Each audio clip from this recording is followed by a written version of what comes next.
محمد عبد الوحید صاحب نے ایک سوال لکھتے ہیں مفتی صاحب کیا بگلا کھانا حلال ہے یا نہیں؟ بسم اللہ الرحمن الرحیم۔ الجواب بعون الملک الوہاب، اللہم ہدایت الحق والصواب۔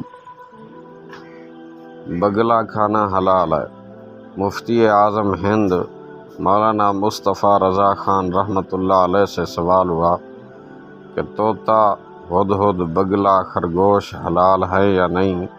تو آپ رحمۃ اللہ علیہ نے جواباً تحریر فرمایا یہ سب حلال ہیں۔